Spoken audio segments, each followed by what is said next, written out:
Now let's quickly go through like economical things that are related to obviously this war.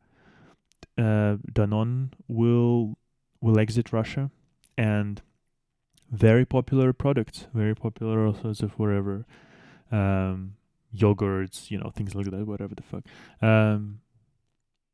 It's gonna be really shitty.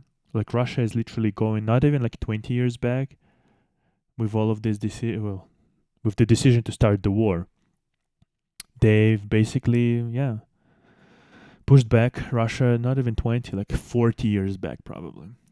So everything that's been done basically to create modern European style kind of Russian cities basically, instead of garbage USSR that didn't have fucking whatever sausages on the shelf on the shelves.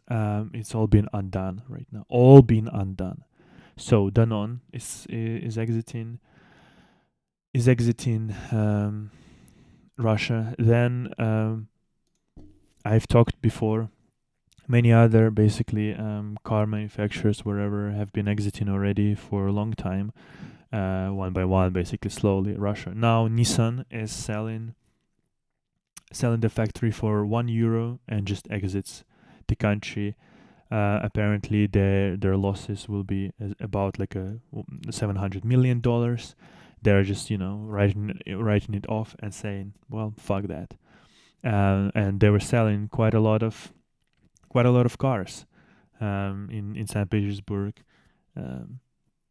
They were making like theoretical capacity up to 100,000 cars per year, and in 2021 they've made, well, at least like these Qashqai, X-Trail and Murana, they've sold, like they've created 45,000 of them.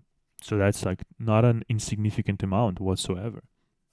And like I said, like previously, Renault exited Russia as well. They've also wrote off 2.3 billion losses of euros. Well, euros, dollars right now, sort of same, but yeah. So yeah, once again, like I'm saying, basically, well, I mean, these factories, right? Like they could operate perhaps to a certain extent, like maybe like 10% of its capacity in the next like 1 or 2 years, but then because of this logistics will be broken. New parts will not come, obviously. I don't believe they all create everything there on the factory. They're assembling things there, but that basically means that first of all, a lot of people will lose their jobs, and just overall quality of life it will be in an absolute dumpster. Absolute dump. And this is just one of them, but Mercedes does the same. Just did it. 26th of October. Basically, doing the same thing about like selling for like €1 and saying, well, goodbye Russia, goodbye horses, right? Apparently, like overall, like